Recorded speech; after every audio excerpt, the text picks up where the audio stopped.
This is the In the Rabbit Hole episode archive project. What you're about to watch and listen to is a past episode from In the Rabbit Hole Urban Survival Podcast. You can learn more by visiting intherabbithole.com. Be sure to like this video and subscribe to our YouTube channel now.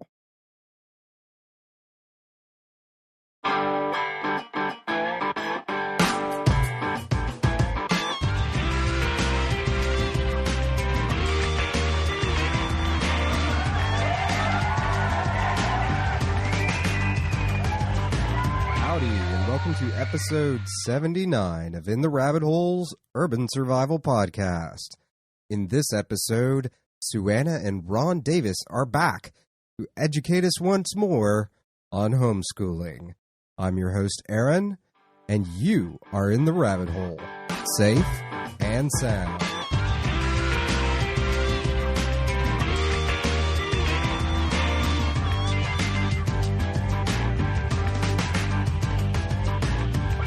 Today's show is sponsored by Cat's Coffee. If you're looking for truly exceptional coffee to help you survive the morning or the next zombie apocalypse, you need to be drinking Cat's.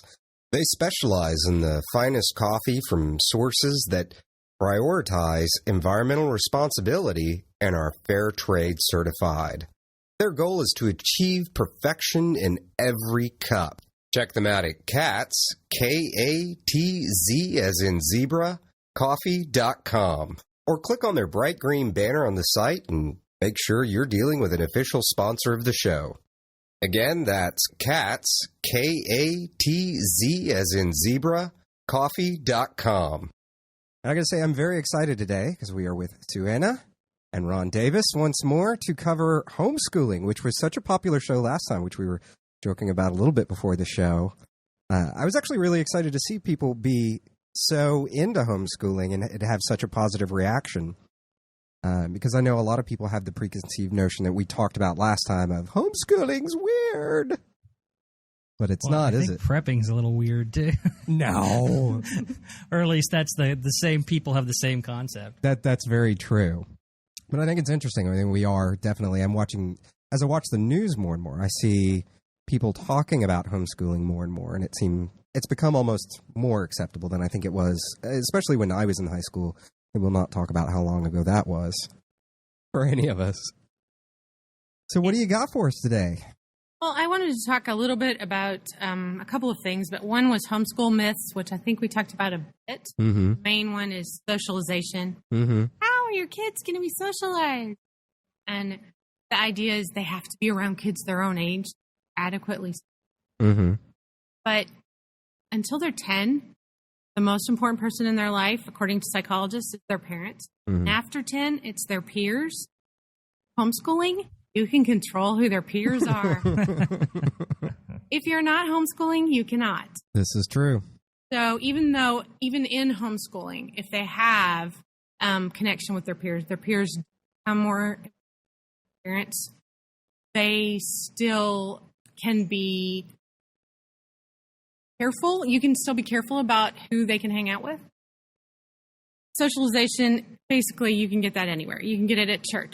You can get it by going to conferences. You can get it at by going to stuff like Maker Faire, and having your kid do things in the booth, learning how to put a Arduino together, or making some kind of box with saws, etc. You don't have to have socialization of 8 hours a day with 32 kids and one teacher. Another homeschool myth is, and I've heard this from people who don't homeschool, but I assume that other homeschoolers have heard it too, is they watch the spelling bee and the winner's a homeschool student and they're like, oh, of course the winner's a homeschool student. That's all they do is practice spelling because they're going to be in the national spelling bee. And that's not true. I mean, yes, as a homeschooler, you can say, okay, you're interested in science, let's do more science. Mm-hmm. Or you're interested in poetry, let's go read some different poets and some different kinds of poetry and work on, making English and Petrarchan sonnets. But they don't just study spelling, they study everything. Even in Texas, you can't just study spelling. In Texas is as hands-off on homeschooling as you can get. Is it really? Yes. Okay. They require that you have curriculum for 5 subjects. That's it. You don't have to use the curriculum. You just have to have You them. just have to have it. Those subjects don't even include science, math, grammar, reading, spelling, and citizenship. Citizenship. Yes. That's glad. I'm actually glad to hear that that's still part of the curriculum, and I hope that's. Well, it's the homeschoolers have to do it. The public schools have to teach citizenship, and if Don't they think did, so. what would that be? I don't know. Yeah, I guess that is an open-ended discussion on what is citizenship. Yeah. 'Cause I guess that, not to get into a political discussion. Well, most schools consider it social studies. And, policeman is your friend when you're a little kid. And then who is your community? Yeah. And then your state history and government or citizenship. And that's pretty much what most people buy the books for when they're looking for the curriculum in Texas. But we don't have to keep a record of how many days we study. We don't have to keep a record of how many hours we study. We don't have to keep a record of what books we use. We don't have to keep a record of tests the kids have taken. We don't have to take any exams, state, national, general. But that does beg the question. I know people are thinking right now, well, then what is to hold parents accountable for actually making sure their children are educated? And that is one of the other myths, because a lot of people see in the news, well, here's this family with 5 kids, and they homeschooled them all by taking them out and making the oldest, who was 12, watch the other 4. And then the mom and dad went to work. And so they didn't get caught, or nobody knew anything until all 5 kids, were in trouble or starved to death or were seen wearing the same clothes 5 weeks in a row or whatever. And so a lot of people think that lack of accountability is common in homeschooling, that parents don't. You know what, though? 90%, 99% of people are way more concerned about their kids than they are about anybody else. I could definitely see that. I don't have any kids that I'm aware of, but I could see that. And anybody who is committed to homeschooling is making a huge financial, emotional time commitment. Yes, there are a couple of weirdos out there, just like there are a couple of murderers out there, but most people don't murder. Yeah. I would say that the bad homeschoolers are probably less common than bad people in general. Just thinking through, I mean, on the surface, of course, we had the question a second ago, which is how do you make sure that the parents are actually doing what they're supposed to, and then, but on the flip side of that, you raised an interesting point, which is that it actually would be a lot easier to tell your kids, get your asses on the buses and get yourself to school, than it would be to say, oh, we're homeschooling, kids, do whatever you want. Yes. I mean, Right. if I didn't want to be bothered with my children, I'd say, walk your happy butts down to the bus stop, get on the bus, and get to school. And when it's time to come home, do the reverse. Yes, it is a lot easier to send them to public school. Yeah, than and it the other is. thing is when you go to public school, who holds the parents accountable for doing what they're supposed to do? Yeah, nobody. I mean, Nobody, that's a because major now the problem. parents aren't supposed to do anything except get them to go to school. What is this accountability thing that you speak of and do we want the government to give it to us? But once again, And we don't, and that's why Texas is great. Yeah. North Carolina, for instance, where I've also lived, requires a certain number of hours in class every day, a certain definition of class hours, a certain number of days per year in class, a list of the books you're actually using, anything they've read for like English. They have to take not only standardized national exams, but also standardized state exams. It has to be filed every year. Social workers and the principal can come visit you in their house, as part of the whatever. They don't normally, but they can. Yeah. And I don't think Texas has any less qualified, working hard homeschool parents than North Carolina does. But in Texas, the government's not in your face about it. And I like that. Why I live in Texas, not North Carolina. One of the reasons. In terms of parent accountability, something you said made me think, how do you know if you're doing the right thing? I think it's much more likely that the parents are overly worried. Like, I don't want to be a homeschooler because what if I do something wrong? What if I permanently scar my children? What if I don't know how to teach reading? What if my kids can't learn math? And I know that because I did that. And then afterwards, you're like, oh, I could have done that better, and I could have done that better, and I could have. Yes, that's true too. But it's also true in public schooling. Mm-hmm. And at least in homeschooling, you can control it, you can see it, and you can go, okay, I don't know how to do this.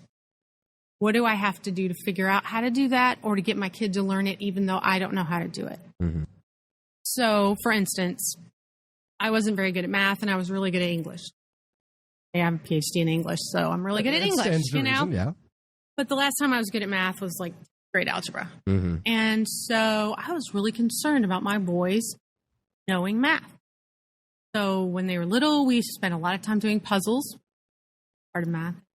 We would count steps going up the steps to the apartment, and we would count things. How many red cars can you see, you know, out the window while we're driving? And when we were at the grocery store, okay, if this is $4 and this is $7 and I have $10, is that enough money to buy these things? And I actually concentrated on math so much that I kind of discovered eventually that I hadn't really been focusing on English as much as I should have. And I went, oh yeah. I mean, I hadn't ignored it. I had taught them to read, and we read together and whatever. But I finally realized that, yes, we had the basics in math down, and they were way ahead in math. And now I needed to make sure they stayed up to date and ahead in English. So a lot of parents are so worried about, I don't know how to do it. I don't know what to do. That accountability thing, I think, is actually flipped. It's more likely they won't homeschool because they're afraid of not being good at it.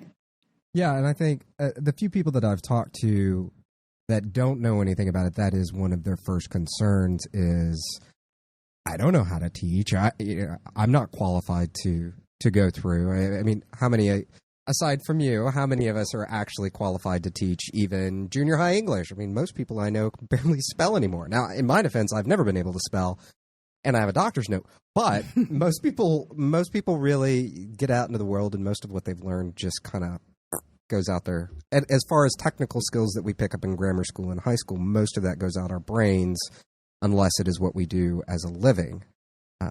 So I think that is a big concern for a lot of people. How I can't cover all of these subjects as an individual, and how do I actually teach these children in a more formal setting? Well, that's two questions. I'm going to go with the first one. I guess the second one a little bit because it's on my list. But in terms of teaching, most education majors have two classes in education, and for elementary school teachers, that consists, one of those is a big part putting together bulletin boards and speaking clearly and correctly. I've been in those classes. I have to stop for a second. Putting together bulletin boards? Yes, because of the design issues and making sure you can do that. So that's like your one of your major projects in that class. Elementary school bulletin boards, the design is of a concern? Apparently. Sarcasm sold separately there. Sorry, I'm serious. We did. And they also would do, film videos of you teaching the class how to do something, so you could see if you were saying too much, or if you were ignoring one part of the room over another part of the room. And that was very useful if you have a class of 32 kids. Mm-hmm. But it also teaches you to stand in one place. Mm-hmm. If you have a class of 32 kids, shouldn't you be moving around? You know, one of the most engaging teachers that I ever had actually was a college professor, and we had him on the show a very long time ago. And the only history class where I ever actually paid attention to every minute of every class, and part of it was because it was, what is this maniac going to do next? Because he was moving all over the room, and he was acting out portions of early American history, which also entailed him climbing on desks from time to time. Sometimes it was his desk, sometimes it was the desk of a student. So, yeah, that's being that perfectly poised public speaker is not terribly engaging for children, I would imagine, nor do children really care how often you do the ums and the uhs and that stuff. And besides all that, most elementary school stuff anybody can do. I mean, assuming you don't have a significant disability, and assuming you have any kind of education, you can read, you can write, you can use a dictionary and look up how to spell words you don't know. Mm-hmm. Or, as one brilliant man I once knew, kept a list of words he didn't know how to spell next to his computer, so whenever he had to spell them, he could just spell check with his list. And I have a PhD in English, and there were, until the last 5 years, 2 words I did not know how to spell. I couldn't spell them. I always had to look them up. So it's not like spelling's going to kill you if you look it up in the dictionary or online in the dictionary. But in terms of science, you could do cooking. We watched Miss Frizzle all the time. Okay, the Magic School Bus. And we learned a lot of science from Miss Frizzle. And people still learn science from Miss Frizzle. I'm actually not even familiar with the show. And what he means is, what is the Magic School Bus? Oh. Yeah, that's I don't even know Magic what School it is. Bus is an animated show. It was on PBS, right? Or was it on something else? I don't remember. But Miss Frizzle was these kids' science teacher, and she had a magic school bus, and they would get in the school bus, and then they would, go to volcanoes. They go inside a body, or if they were studying volcanoes, they'd go inside a volcano, and so you could learn all this stuff. Oh, okay. They did the salmon runs, and so it was a fun and engaging way to learn science, and so we watched a lot of that. I remember a lot of Miss Frizzle. But yeah, cooking, I mean, there's a tremendous amount of chemistry. I mean, my brother was a professional pastry chef for quite some time, and he said, oh yeah, it's not, there's flair and dazzle involved, but it's really about chemistry. Well, and also for things like that, okay, say I'm a lousy cook and I don't know about chemistry and cooking. Well, Harvard offers a free class. You can go get the book, read it, and then figure out how to translate it for your first and second and third and fourth grade kids, that you have at home. So there's stuff I didn't know that I went and learned so that I could teach my kids. And my kids would occasionally ask me a question, and I'd go, I don't know. And they'd think it was because I didn't understand the question, so they'd rephrase it. I'd say, I still don't know. And they'd say it some other way, and I'm like, I don't know. We can look it up, but I don't know. And on that... Like where babies come from? Yeah. Oh, that one. Yeah. Did we say that story already? No, I don't think we did. We have the weirdest where did babies come from? So my kids said, so Mom, I don't remember. Maybe it was, where do babies come from? How are babies made? That's it. Ron was supposed to give them that story, that discussion. And so I said, well, why don't you ask your dad? And we were in the car driving, and Dad was at work and not going to be home for hours. And they're like, Mom, come on, you're a grown up. You can tell us. I think they were like 5 and 6. Okay. And I said, well, what do you want to know? Well, I want to know where babies come from or how babies are made. And I'm like, okay, well, and we always used anatomically correct words, which freaked my parents out. My son would go, I have an itch on my penis. Well, you did try to, when you're telling that story to kids, there's stages, right. You can answer, And so I said, well, the mom and dad love each other and they sleep together and then the baby's made. No, Mom, I know that. I mean, how do babies get made? Like, well, men and women are made differently biologically and they go together, like putting a top on a water bottle. And they're like, Mom, really, where do babies come from? By this time I'm flustered, because I wasn't really thinking this would come up quite so early. You weren't quite ready for that awkward conversation. And we're in the car, and I'm trying to think really fast. And so finally I'm like, well, the father has a vagina, penis, and the mother, I probably did say that. And the mother has a vagina, and they go together, and the sperm ejaculates, and the sperm goes up to the egg and fertilizes the egg, and a baby's created. And they went, Mom, what I wanted to know is, how does the DNA from the sperm match up with the DNA in the egg and know how to create a baby and not 2 people? So at 5 and 6, they're asking this really technical question, and you're dancing around the more socially delicate aspects of the conversation. And that's the kind of question you will get, and you will be flustered, and you'll go, well, if I'd have known that, I would have answered that 30 minutes ago, But I don't know. Would have been the answer. I don't know. We'll look it up. That's right. So what are some of the other myths? I know we dug into a few so far. What are some of the other ones that... Well, one is that homeschool kids aren't as well educated because a parent can't know everything. Right. And that's a myth because a parent can't know everything, But one parent concerned with 1 or 2 or even 5 kids can know anything that's important for those kids. Mm-hmm. Whereas one teacher with 32 kids, or even worse, junior high, 150 kids, cannot know what the students don't know, what they need to know, where they got lost on that last presentation or that last whatever. And so in general, based on testing and otherwise, homeschool students are actually better educated than public schools. Mm-hmm. Now, obviously, it's not a big issue to the public media because they're public oriented and most people's kids are in public schools. So they don't tend to talk about it.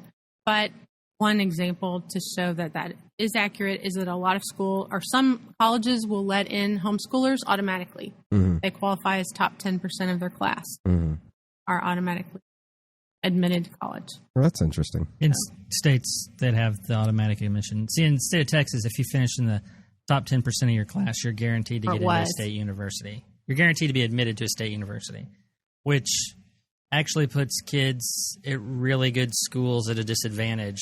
Yeah. Because they may be smarter than the 10% at another school, but they finish 12 at their super school. But homeschoolers, since they weren't part of a class, how does that work for them? Because they're the bottom, the top, and the middle half of their school. So what does that do? Well, A&M, for example, Texas A&M admits you automatically as a homeschool. Oh, okay. So, I don't know. There's so many Aggie jokes out there. That... And then I wanted to talk about what school is. Because we think of school, especially I was public school. Were you public school? No, I was private. I think I went to public school for a year. Right. So we think of public school, maybe private school too, is lines of desks. Like the Industrial Revolution, you need all the cogs in a row work, so all the desks are lined up. The teacher's at the front of the room.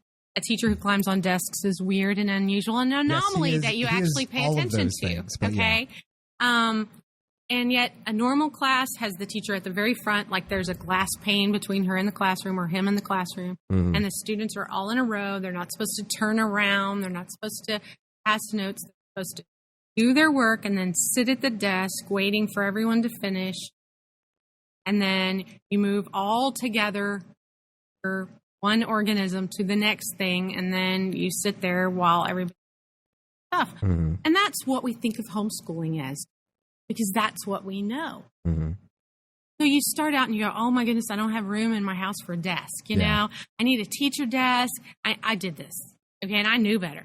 I need a teacher desk, and I need student desks, and I need space for me to walk up and down the aisle like my 2 kids are going to need an aisle. And a writing crop, because now you're at home, you can actually beat them. No, it was a ruler, second grade. That's ruler. Ruler. So y'all were doing the parochial thing is what you're Yeah, saying. no, well, my teacher must have been parochial in second grade, although it was public school. But it was a ruler in second grade that smacked me. But that's not really what school is. I mean, I talked about a little doing the grocery store and doing the climbing steps, doing puzzles. Math, music are related. If you're good at math, you're good at music. If you're good at music, you're good at math.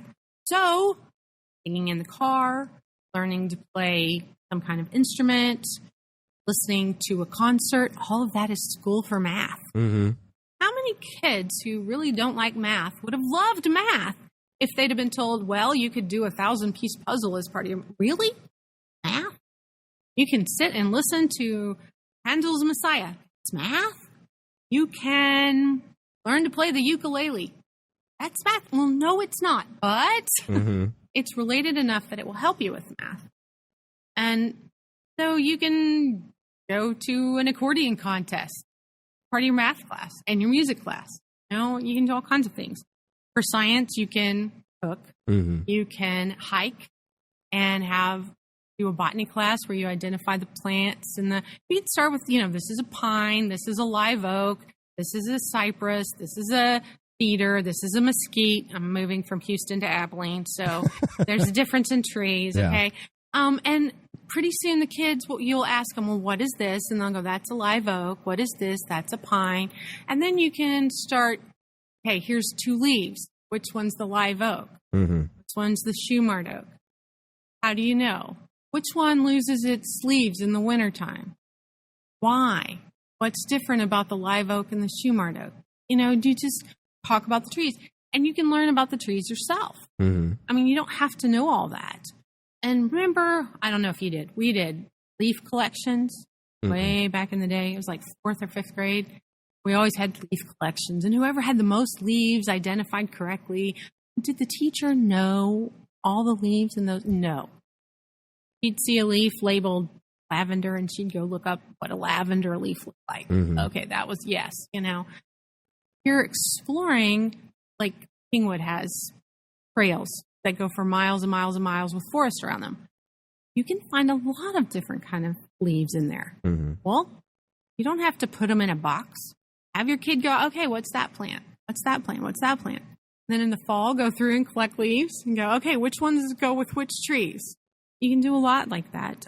So you can be extremely creative, and it also sounds like, those were the outings that you're talking about are the field trips that most other kids get so excited about in public school, because it's, I'm going to be let out into the world and actually get to see things and do something that's engaging instead of the most boring thing on the planet to a child, especially a truly intelligent child, which is to sit there and be spoon-fed in an extremely boring fashion information and expected to just basically memorize it and then turn around and regurgitate it.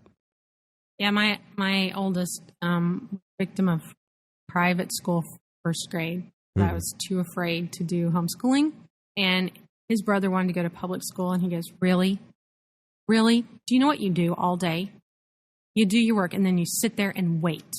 It's just wait and then line up. Wait and then line up. Wait and then line up. You don't get to do anything at all because you get your work done and nobody else has theirs done, but you can't read, you can't do something else, and you get in trouble if you fidget. That was first grade. Yeah. First grade, where you normally think of the really sweet teachers who love the kids and they bring, cupcakes for your birthday. Nah. Sit, wait, get in line, wait, be quiet. Yeah. And that's really is a lot of it. Mm-hmm. And then how many field trips can I do? They don't have to be field trips where you know stuff. Do the school field trips. Not with the school. Right. But go to the Renaissance Festival on the school day. Read up a little bit. Get some books out of the library for your kids to read. Stories they have. It doesn't have to be a grown-up book. Mm-hmm. Or even for you. Discovery Esborn has some really good books on the Middle Ages and the Renaissance. And since the Renaissance Fair covers the whole, from 1000 to 1900, any of those ages would work. Yeah. and read through them and then say, okay, here's what we're going to do. We're going to play I Spy, or we're going to play Where's Waldo? We're going to look for these 5 things and see how many of them we can find. So how much chainmail can we see? How many actually Renaissance ladies' hats can we find? Mm-hmm. How, whatever. Pick 3 things or 5 things, or have the kids. You don't really want to separate the kids and then have them compete, because then if something like chainmail shows up a lot and something else like ladies' hats doesn't, kids are upset. But you could go, okay, we're going to do accurate for medieval and accurate men's and accurate for medieval women's. Mm-hmm. So we're going to look for these 2 things for men and these 2 things for women and see how many we find. And then come home and talk about it. Why was this more common than that? What kinds of things did we see made out of chainmail? Is that the kind of thing that would have really been made out of chainmail? So you can go to the Renaissance Festival. You can go to their Natural History Museum. Mm-hmm. You can go to the Natural History Museum like every 2 months, because they're always changing stuff. Yeah. And you join, they have all the stuff for teachers and class lessons. And so, do they really? Yeah, I on the didn't know site. that makes sense, though. I guess a lot of museums would do something like that. And you go to the site and you get the information, and then you go learn it. You look at it. This is what the teacher needs to know. Okay, I learned that. And then you go with your kids and show them what is at the museum and let them learn that way. But what are some other myths? You can't get into college. Yeah, that's definitely. And I think we've covered that a couple of times. We're talking. Yeah, about. and I mean that's really. I think we mentioned it in the last one. It's kind of we're standing on the shoulders of giants. That was true, but over the years, enough people have pioneered and gone through the homeschooling and applied to colleges and dealt with the ignorance, dealt with what college people didn't know about it and worked through that. And homeschoolers have gone through colleges and excelled. And so, that's the kind of thing universities look for. They want take in students that are going to finish and make the university look good. Mm-hmm. Homeschoolers were an unknown. Now they look and say, all these homeschool kids that we had turned out great, so we want to recruit more of them. So nowadays, it's every major university is going to have, and even minor colleges, universities, is going to have a protocol for handling homeschoolers. Mm-hmm. And that's the difference from the homeschool part. Homeschoolers think, it'll be easy to get in college. It's not hard anymore. And that's true. It's not as hard anymore. But there are still level 1 colleges where all they require is what anyone else is required. Mm-hmm. And level 2 colleges that require more than what everybody else is required. My son wanted to be an actuarial scientist. Mm-hmm. Okay, he wanted to be an insurance risk adjuster. So we looked up what colleges in the United States offered actuarial science degrees. Mm-hmm. And then we looked up what the requirements were for freshmen who were homeschooled. And then we eliminated everyone that wasn't, yes, we'll take you at the same level as everyone else. Mm. So, I don't know, we found some states he didn't want to go to. I remember he originally wanted to go to the Wharton Business School because that was considered the number 1 actuarial school at the time. And we just determined that he wasn't going to be able to qualify, which was kind of lucky because it was going to be hideously expensive. But yeah, I was going to say Wharton's not cheap. Right. But then we looked at schools in Texas, and he applied to the University of Texas and was accepted. But was that a rubber stamp? Because it wasn't a top 10% at UT, right? No. They let Elijah in because he had 72 hours of dual credit. One of the ways that colleges are rated on quality or whatever is how many of your students get through in 4 years. And the average college student is now taking 6. Wow. So they thought 72 hours, no matter what he does, he's going to get out in 4. That's going to bring our rate down. Yeah. And he's getting out in 3.5. So bringing the rate down. I mean, I don't know for sure that's what it was, but if I'd been in admissions, that would have been what I was looking and also, they can look at it and say, well, the kid's gone to college. He's 18 and he has 72 hours of college. There's a difference, between going to Lone Star College, community college, and going to the University of Texas at Austin. Yes, and he's going to have to make some adjustments, but he's already done a lot of college stuff, so he's probably going to be a successful student. And he's got good grades. And he's used to dealing with the experience of going to college, which is most kids coming out of high school have no clue what college is like. Now, the high school I went to was actually set up as a college preparatory school, so your classes and everything, minus the amount of people in your class, was structured to mimic college so that you were used to it by the time you got there, right? Which the founders of the school I went to, long story short, but that was one of the things they felt was missing in education in general. But that also really depends on whether or not the kid's going off to college, which isn't always necessarily the right decision. But more to the point of, I could definitely see where a college looks at it and says, wow, this kid's 18. He's already cleared 72 hours. We've got 22-year-olds that are having trouble clearing 72 hours. So, we have a good friend. We worked with her parents in the homeschooling co-op we were in, and he year before last, graduated from the Air Force Academy. Mm-hmm. So he was homeschooled his entire life, and he was able to get into the Air Force Academy, about as competitive as it can get to get into a military academy. And so it's not impossible to get in. You're not going to get rubber stamped, but it doesn't hurt you any longer to be a homeschooler. And that's the difference. When Elijah was looking at colleges, I don't want to jump through all these hoops. Here's the schools that won't make us jump through more than everybody else. Right. Part of that was because I knew his education was good, and part of it was because some of that stuff, one of the colleges, I don't remember which one, I could look it up, but one of the colleges wanted every school book we had used since 6th grade. Oh, wow. Now, even if you were in a public school, could you have listed every school book you've used in the last 6 years? No, absolutely not. And not only did I have to list the ones we used at home, which I mostly probably had around, I had to list all the ones he used in college too, which were not around. Yeah. And so I was like, I'm not doing that. I can't. I don't want to. And nothing. It's not worth it unless you can't get in anywhere else, which is not going to be an issue. So blow that one off. And as far as myths that homeschoolers have, I didn't know we had to keep a transcript. I'm sure everyone else never considered that. A transcript. But like North Carolina requires it. Oh, okay. So they have it for high school. They had it every year. Well, how do you get your kid into college? He has to have a transcript. So I'm sitting there going, okay, well, we did algebra when he was in 7th grade. So how am I going to put this down on his high school transcript? Because he'd finished Algebra 1, Algebra 2, and Geometry before he went to high school. So what do I do with that? Yeah. So what I ended up doing, I got creative with my transcript. And I did freshman classes, sophomore classes, junior classes, and senior classes. And then I just took every class he had and divided them up by where they were normally in a high school. Yeah. And then I just randomly put his college elective, social sciences, psychology in a particular year because he only had 10 units of credit that year instead of 14. So it was how to keep a transcript. That would have been useful information when I was like an 8th grade mom. Well, yeah, I'm glad you brought that up. Anybody listening to the show that may be considering this something that they need to think about doing is keeping detailed records, apparently, of what they're going to do.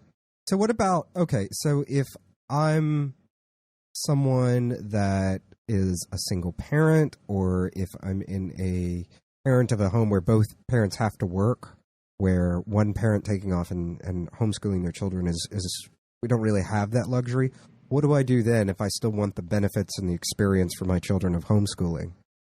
Well, there's a couple ways to go. One is send them to public school and then make sure on the weekends or whenever you're not working that you're doing the kinds of things you would have done as a homeschooler. They did a study. And if I'd have known you were going to ask that question, I'd have brought the study in. But they did a study. They looked at poverty level kids, middle class level kids, and rich kids. And coming out of 1st grade, all the kids were on the same level. Going into 2nd grade, the rich kids were way higher. Middle class kids were still even with where they were, and the poverty kids had dropped. Because over the summer, nobody helped the poverty kids keep up. Over the summer, the middle class kids did enough to keep up. And over the summer, the rich kids got additional lessons. Somebody interacted enrichment. With them. Yeah. Okay. And that they went through 5th grade with that.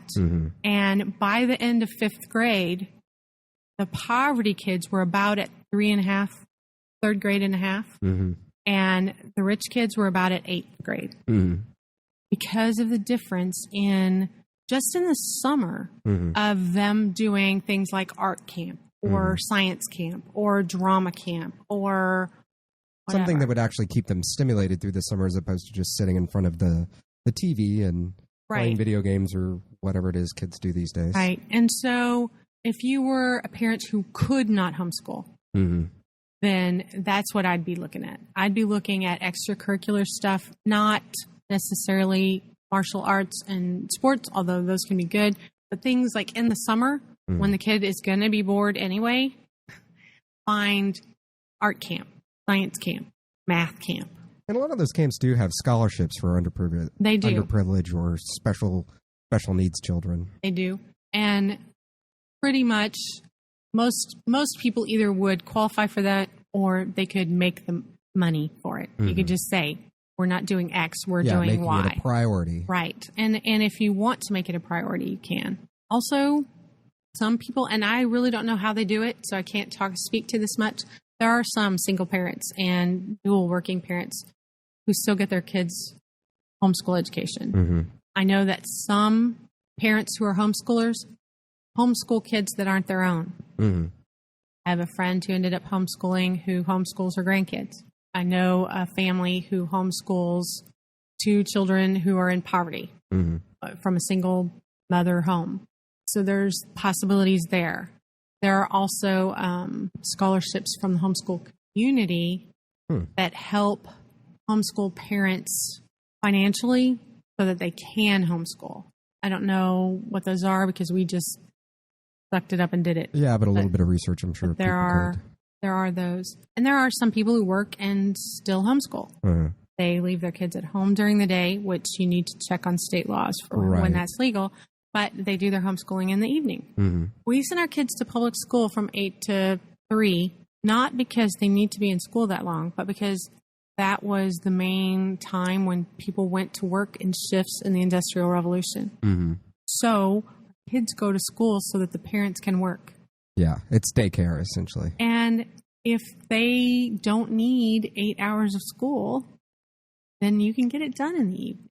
Yeah, and that's very true, because the school that I went to was, unless you were one of the exceptionally bad kids, then for the most part, you were only there for 3 hours a day. The classes were very tailored individually. I mean, granted, this kind of schooling is not the norm, and it's not something that's within most people's budgets. I was very fortunate in that sense. But that was all we needed. We got 30 minutes per class and 30 minutes of what was considered study hall. And if you were a good student, you could actually do your work immediately after that class.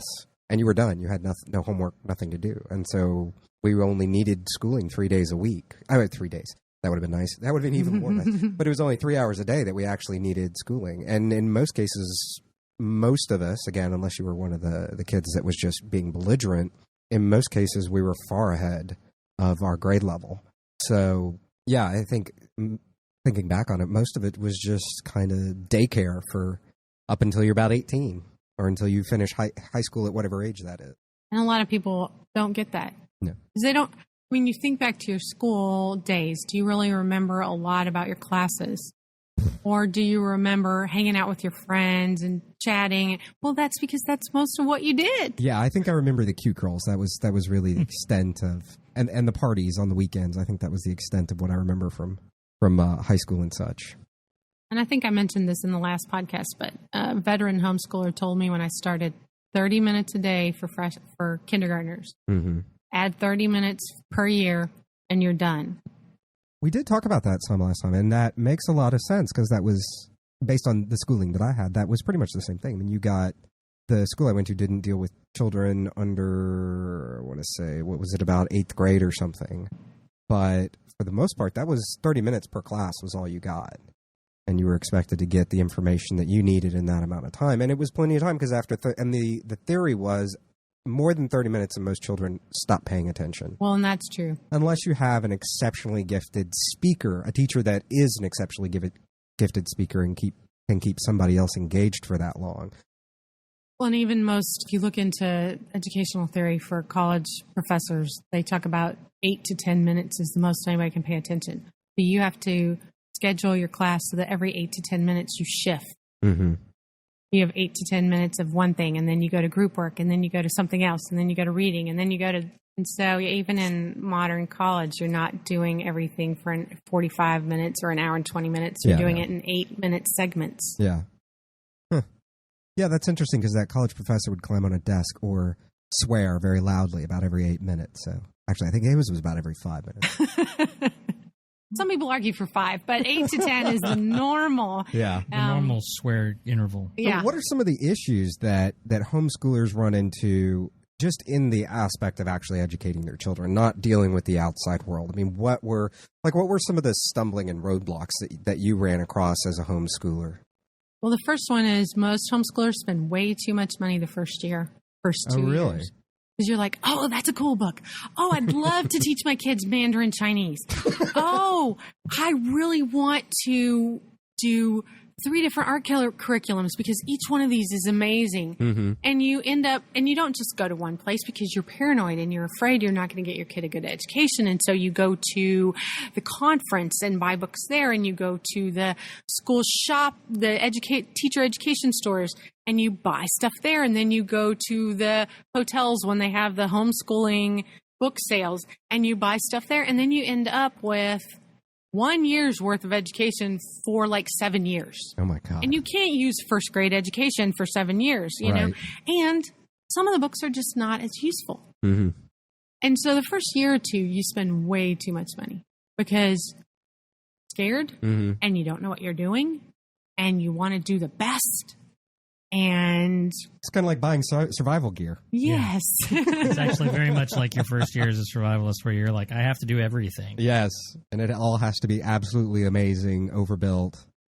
And also a lot of people buy books for things they're not going to make their kids do. Like the Mandarin Chinese. Like the Mandarin Chinese. Now, is that a personal experience where you were trying to Not teach your Mandarin children? Chinese. My son is learning Mandarin Chinese now. That's why I thought of it. I actually bought books for Spanish because I speak Spanish, or I did at the time. Yeah. It's been so long ago. And here in Texas, that's an a applicable common, skill. useful thing. And so I was like, but I didn't actually teach them Spanish.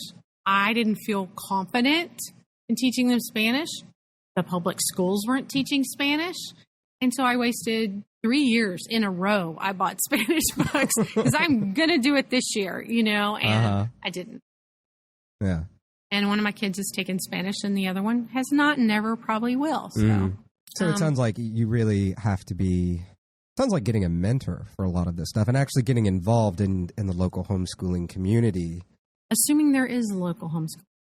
Okay, like now there's Houston, an interesting question we're raising. Houston has several. Mm-hmm. In Austin, the homeschooling community, when we were there, was very religiously oriented. Really? And my religious orientation was different from theirs, and I was told I couldn't join. See, now that's very interesting. That's something They've I would... changed the rules. Okay, but that's still it's something I would expect to hear from Dallas. And if you're not from Texas, this really isn't going to make a lot of sense to a lot of people. But I guess the quick explanation is Dallas tends to be very conservative and religious, and Austin tends to be hippie-free love, I guess the most general way of putting it. And then Houston is considered kind of the sloppy somewhere in between. Big business, conservative, politically. Yeah. And so in Houston, there is no problem finding a group. Oh, wow, that's whatever. Neat. In Austin, I couldn't even join. That really shocks me because I would have expected to hear... I would have expected to hear more groups in Austin now. Oh, well, yeah, there are. Because when I went to Maker Faire in Austin, there was a booth that was a homeschooling group to do making robots that drew. But I had never heard of them. Right. Yeah. But 14 years ago, the one group we could find out about would not accept us. Yeah. That's it varies. So it varies. Yeah, and in Abilene, which is a small town in West Texas, 150 miles from anywhere or everywhere. Yeah, you guys totally ran away from Houston. It's very sad. As far as I know, there is no homeschool group at all. In Abilene, homeschoolers. Okay. There's no homeschool group. Well, are you really plugged into that community? So if they're there, please write the show. Let me know. Well, see, now that raises another interesting thing, and that's something that we've incorporated a lot into the show, is if you don't have a community around you, build a community around you. And that in situations like that, where you're in some place like Abilene where there definitely are homeschoolers, I guess that's something where if you want the community, and it's certainly a community is always better than none, to get together and start to try to form one and take that leadership role and get other people engaged and involved. And you could find a community online. There are many of those. Yeah, there's a lot of... If you're looking for a mentor, you can find people who will answer your questions for sure. Mm-hmm. And they don't necessarily have to be there or for you to have met. When I moved to Abilene, I said that I homeschooled through college, my two sons, and one of my coworkers came up and introduced himself and said, "You mind if I give my wife your name because she's going to be homeschooling this year?" And oh, wow. I said, "No, absolutely not. Give me her phone number too." And she never called me, but I called her. Yeah. And we talked for about 2 hours and thought, okay, she'll call me. And she never did. And about 3 months later, I called her and we talked for about 2 hours. And then I needed to get rid of some of my old homeschool stuff. So I got about 7 boxes of stuff and called her and said, "Hey, can you use all this stuff?" "Yes, please." So there are ways to make connections. Yeah. And there's in the day and age of Skype, and now there's group Skype video calling where you can have a whole bunch of people on a call. And I mean, that's how we do this show when people aren't physically able to come to the studio and actually record, is we just use Skype, and it works wonderfully. And I can imagine that's one of the beautiful things of the internet, as you were talking about earlier, a few minutes ago, is that you can get online and reach out to communities online and connect with people. That's pretty interesting. What were some of the other stumbling blocks that you ran into? Well, I have one that was more related to my kids. My oldest son is artistic. Mm-hmm. Artistic. Not autistic, He likes artistic. Art. And he would just flat out not do the work. Mm-hmm. The book was not well designed. The artwork was shoddy. And, you're thinking, okay, stubborn, know.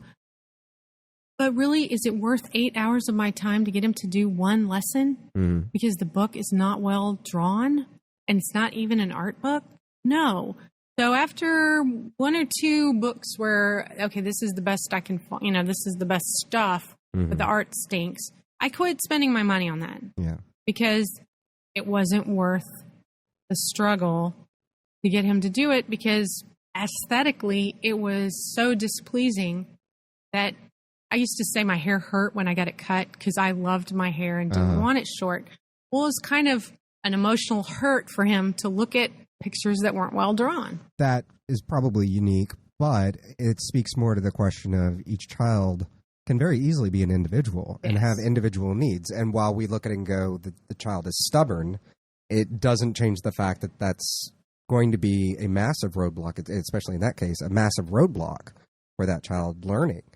And it's something that in your environment you can easily fix. You can say, all right, fine, I'll go down to the store and buy a prettier book for you. Whereas in public school or even in most private schools, it would, tough luck, kid. This is our book, you're stuck. And I don't think that aesthetics, that design is something that most people think about.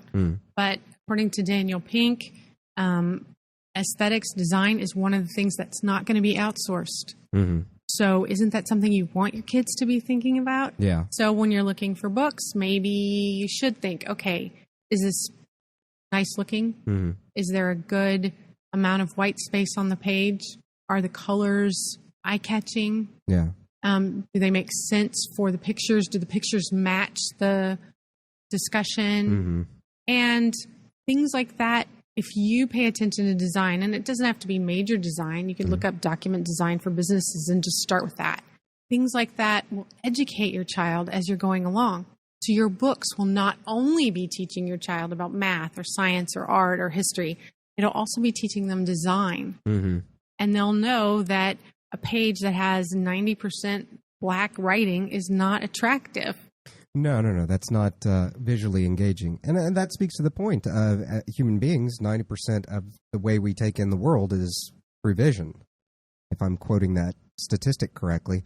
But that's still, and that does speak. Obviously that was an instance where it was an exaggerated, not that you're exaggerating, but it is an exaggerated example. But that's still true.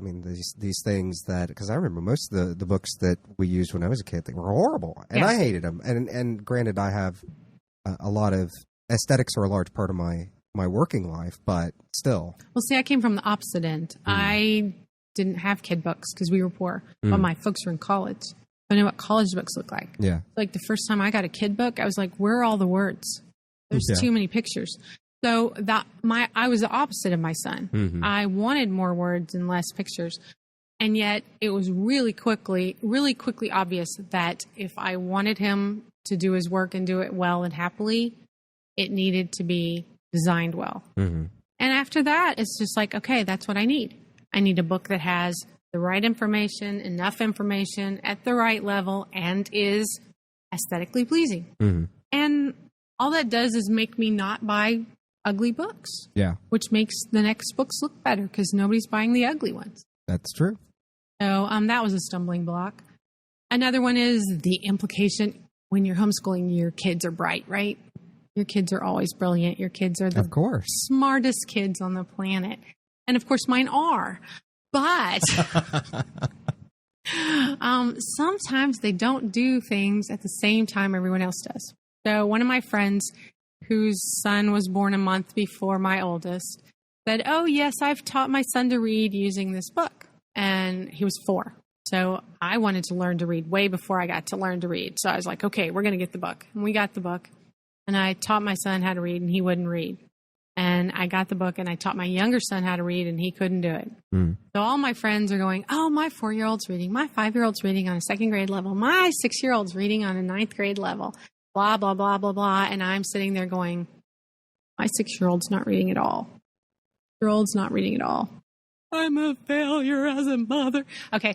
And yet I'd seen the research because I'm really into research. I don't necessarily remember anybody's name, but I remember what I read. Mm-hmm. And there was a couple, both of whom were doctors, who did research on learning disabilities. And their theory, which didn't seem to have a lot to back it up, but it made sense. Mm-hmm. So it wasn't evidence-based necessarily, but made sense. Their theory was that every child who has the mental capacity, meaning they're not brain damaged, they're not blind, Mm-hmm. or the physical capacity as well, to learn to read, will learn to read by the time they're 9. Mm-hmm. But children have, everyone, humans all the way till you're ancient, have different brain connections that come into play at different times. And that if you try to force a 5-year-old, which is when we now teach reading Mm-hmm. in the public schools, to learn to read, and their connections aren't there, they're far more likely to have learning disabilities. Mm-hmm. Yeah, I know the study you're talking about. That study's been around for a long time and is very well respected from as far as I understand. And I have a sister with dyslexia, and I did not want my children to have to struggle with that. So I didn't do it. Mm-hmm. I'm crying in my pillow at night, but I'm not making my 5-year-old read. I'm not making my 6-year-old read. Okay, then how do you do school? Well, my youngest and I sat on the couch together, and I read him his history, and I read him his spelling, and I read him his math, art, drama. Mm-hmm. We acted out theater. Oh, they wrote poetry. Mm-hmm. So he wrote poetry in his head, and I would write it down, and we would look for rhyme words or whatever poems we were doing. How many syllables does that have? Out loud. And I did that until he was 8. And I just bit my tongue practically through when all the moms were going, yeah, my son's reading at such and such a level. My son's reading at such and such a level. Because my son wasn't reading at all.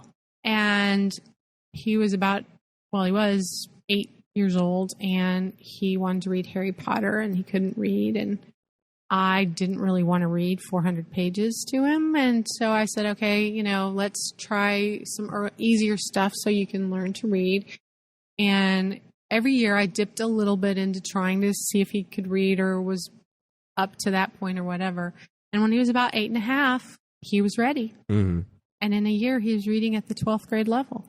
So at 9.5, he was reading at the 12th grade level. And I tested him for that. So I know that. Yeah.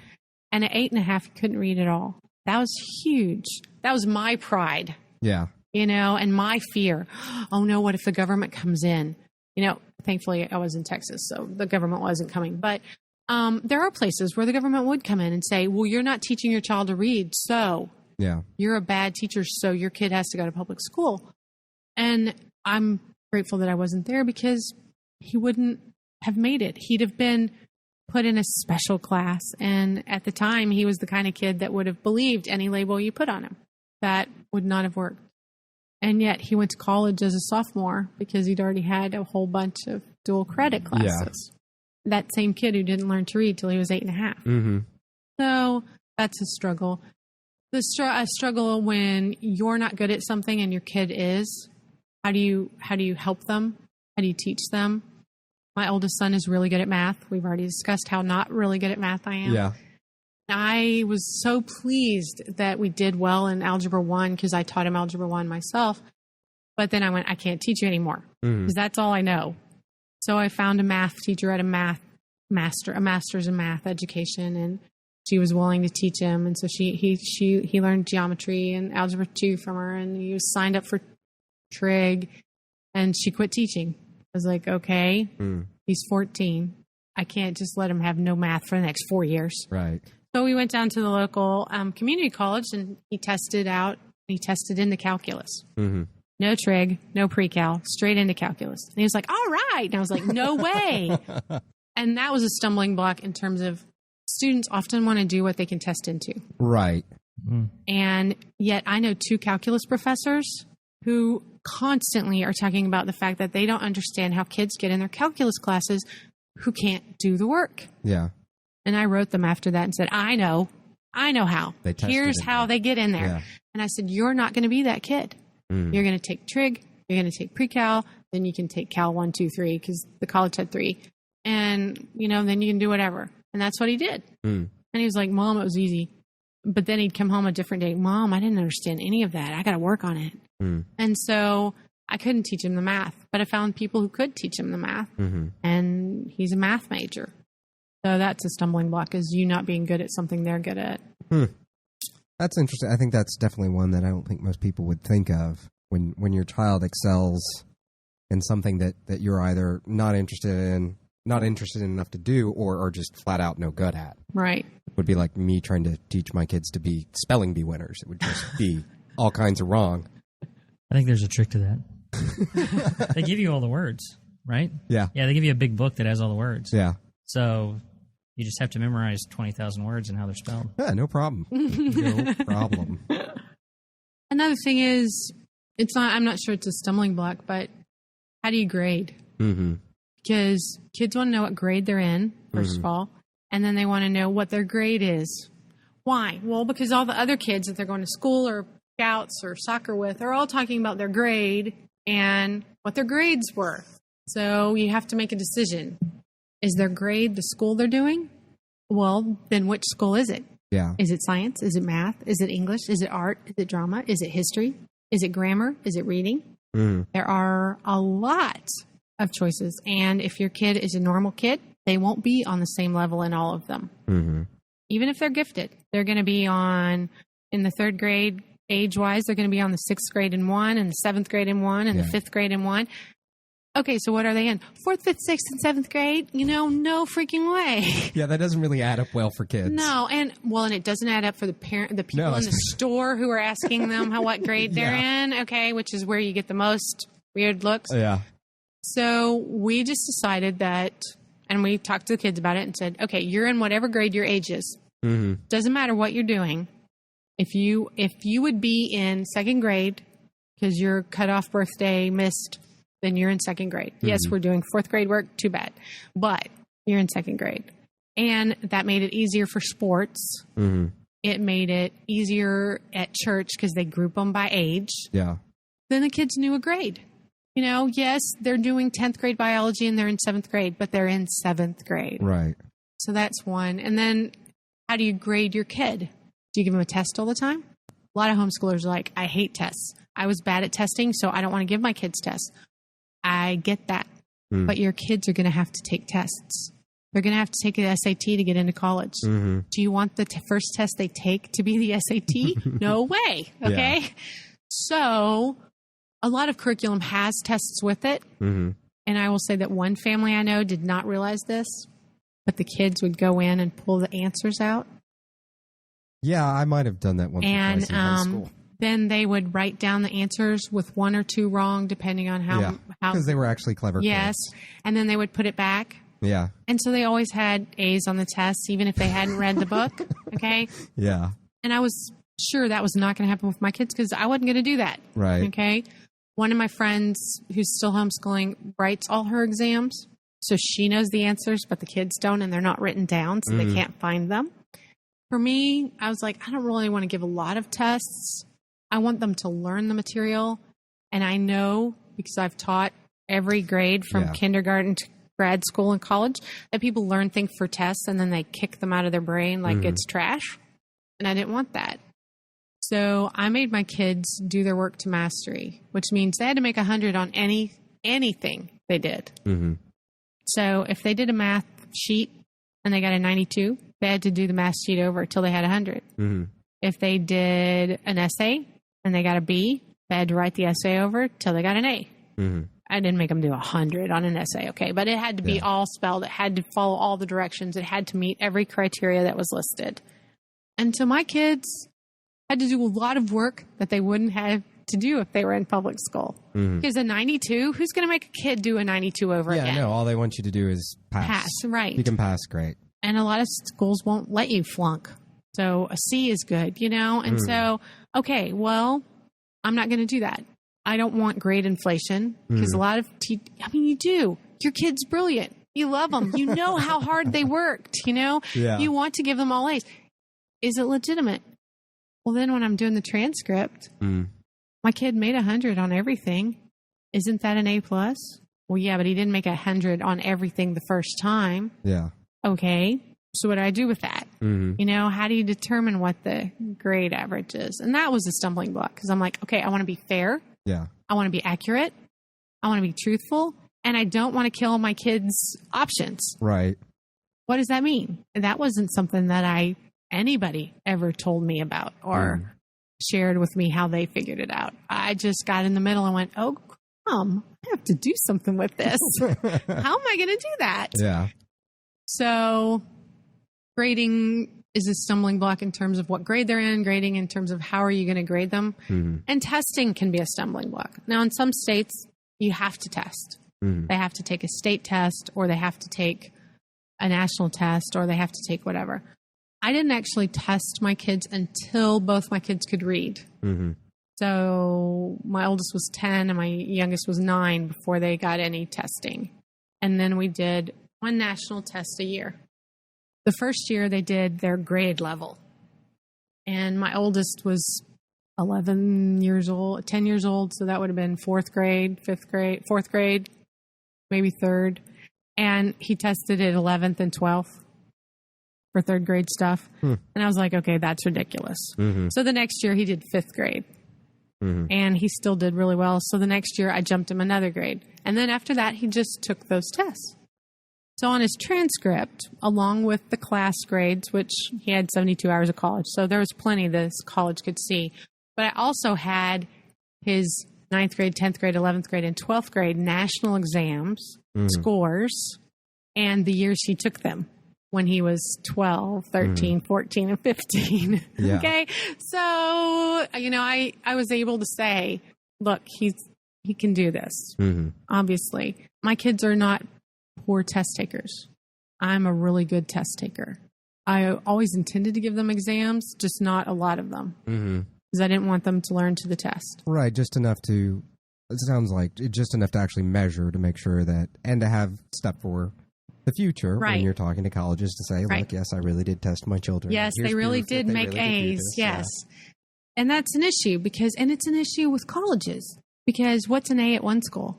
Yeah. Is it an A at another school? Especially if it's being graded on a curve and you're competing with the other children. In your class. And so there's often issues with grading, not just in homeschooling, but also keeping grade reports if it's not required by your state. Okay, well, what do I need to do? Well, once you're hitting high school level stuff, whatever it is, or high school age, whether they're in high school stuff or not, then you need to start keeping grade reports. And this sounds like a good point at which to segue into much latter end of the show, which is how do you stay motivated as a parent for all those years to stay this into your child's life, especially when we've got a society today where it's like we started the show with ship your kids' happy little butts off to school in the mornings in a yellow bus, taking that much responsibility. How do you stay that motivated and focused? Well, I knew going in it was going to be that much. That's why my son went to private school 1st grade. Yeah. Because I was like, I don't want to do this for 12 years. Yeah, it sounds like a lot of This is a lot of work. I don't want to do that. I don't think I can. I don't know how. I was terrified. His 1st grade year was so crummy that I decided there was nothing I could do that was worse. And so I didn't send them anywhere after that, except college. There were a couple of years where I was like, I don't ever want to do this again. I don't care if they fail when they go. They need to go to public school. I'm sick of this. I'm sick of fighting. I'm sick of, and not fighting like yelling, screaming, or whatever. But normal parent, but trying to get us, because you're not just the mom. You're the mom and the teacher and the principal. And, anybody else, the truancy officer, okay? That's a lot of hats, and you look like the same person, So how do you deal with that? And the cafeteria lady. The hall monitor, just everything. Yeah. Whenever it got really, really bad where I just I don't care, I can't do anything. They need to go to college. They need to go to school just so I don't kill them, I would just go, okay. And then I would start planning what they had to do, go to school. And then I would think about what their experience was going to be like going to school. Yeah. And then I would back off. Because can you imagine my 11-year-old who's already done Algebra 2 going to 6th grade? Yeah. No way. Or my very, very, I thought, social younger son going to a class where he has to sit down and not say anything. He has to sit down. First of all, that would have been a problem. And he has to not say anything for 8 hours. Yeah, no, it's not going to work. And as my husband reminded me when we started, there's one of you and two of them. When will they ever get a better teacher-student ratio? And who will care more about their education? There are plenty of things I did wrong. There are plenty of things I want to go hide under the covers right now thinking about, There are plenty of things I wish I had done better. Even at the time, some of those things, I was like, oh, I should be doing this. And I just could not. I was doing all I could do. My kids are well educated. They know I love them. They know I put my career on hold for them. They know I stayed home with them. My kids know that they were my priority. Yeah. They don't want to homeschool right now. Yeah. They don't want to ever, do that to their kids. Yeah. But Yeah, they because know. that's some Jewish mother level guilt right there. Yeah. But they know that they were important. Yeah. And their education was important to me. What could be more important than that right there? Some days, peace, quiet, an empty house, a clean house. Yeah. Yes. Yeah. There are some days when something else. And one thing that helped both them and me was when I realized that those stupid 6 weeks at the beginning of school every year when they repeated everything you learned last year and that was boring me out of my skull is actually needed for lots of kids, including mine. And so we stopped having school from September 1 to May 31st. And we started having school all year long. Yeah. Well, then when I got so ready to scream that if they'd have just sat down and looked at me, then we didn't have school. Yeah. Okay, here's a book. You're going to do literature today, and that's it. Yeah. Get out of my hair. Yes. And I could do that because we were doing school all year long. Yeah. We weren't just doing 180 days. Yeah. Well, Ron, Suanna, I want to thank you guys for part 2. We've definitely dug a lot deeper into some of the more complicated topics than we did last time. I think this is a great follow-up show. Maybe one day we'll even get around to a 3. Maybe. I don't know. We got a lot in today. But I want to thank y'all again for showing up. I really appreciate it. And it's good to see y'all smiling faces since y'all abandoned us and moved off to Abilene. And just thanks again for being on the show. Thank you. And with that, we wrap up episode 79. Thank you for joining us. This has been an episode from the In the Rabbit Hole Urban Survival Podcast. You can learn more by visiting intherabbithole.com. Be sure to like this video and subscribe to our YouTube channel for more great survival stuff.